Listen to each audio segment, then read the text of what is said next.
Apa yang dilakukan oleh Israel kepada Palestina adalah penjajahan, genosida etnis dan kejahatan kemanusiaan. Jadi bukan perang atas nama agama. Israel melakukan penjajahan terhadap Palestina karena Palestina dianggap negara lemah, tidak memiliki kemampuan militer untuk mempertahankan diri. Sedangkan Israel menggunakan teknologi militer untuk memperkuat hegemoni jajahannya. Indonesia secara tegas menolak penjajahan dalam Mukadimah UUD 1945 dan Proklamasi Kemerdekaan Indonesia. Penjajahan Israel kepada Palestina adalah kejahatan kemanusiaan yang tidak terpuji.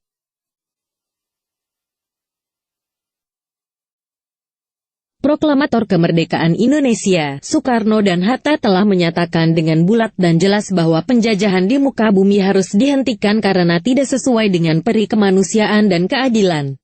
Untuk itulah rakyat Indonesia juga menolak penjajahan yang dilakukan Israel di Palestina. Israel masih menggunakan cara-cara kuno dan dianggap sebagai negeri yang tak memiliki moralitas modern karena semua negara di PBB sepakat menolak segala bentuk penjajahan. Keterbelakangan Israel ini membuat dunia mundur ke belakang, seperti era lampau kolonialisme.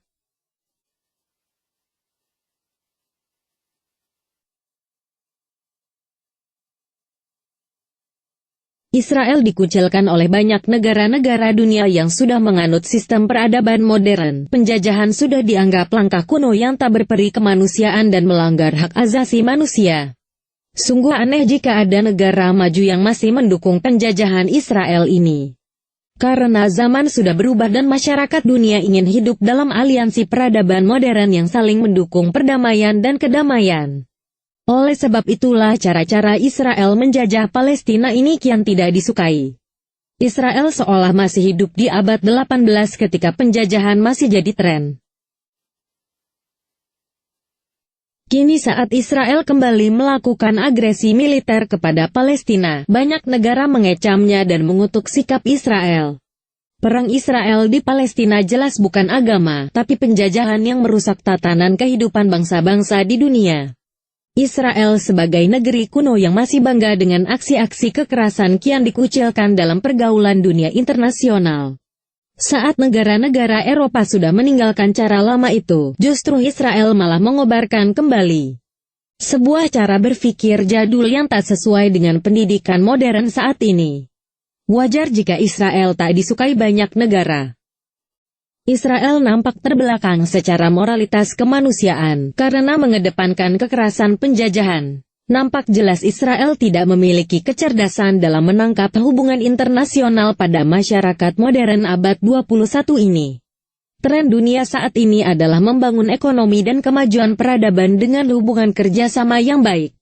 Bukan lagi peperangan fisik dan penjajahan kuno yang jauh dari kemanusiaan. Dunia saat ini melihat agresi jahat dan kuno sebagaimana abad 17-18 ketika Indonesia dijajah Belanda atau negara-negara lain dijajah bangsa Eropa. Tapi semua sepakat meninggalkan kolonialisme. Sikap agresi Israel ini semakin membuatnya dijauhi dalam pergaulan bangsa-bangsa. Cara pandang bangsa Israel dalam melihat kehidupan modern rupanya masih jauh dari harapan. Saat semua agama dan keyakinan membangun aliansi peradaban dan kerjasama perdamaian, justru Israel merusak tatanan dunia modern dengan masih melakukan cara-cara kekerasan kuno, tidak beradab dan melanggar hak asasi manusia. Dalam konflik ini, dunia akan menyoroti sikap kekerasan Israel sebagai peradaban kuno yang masih dibawa-bawa di abad digital yang sudah menyadari pentingnya perdamaian dunia.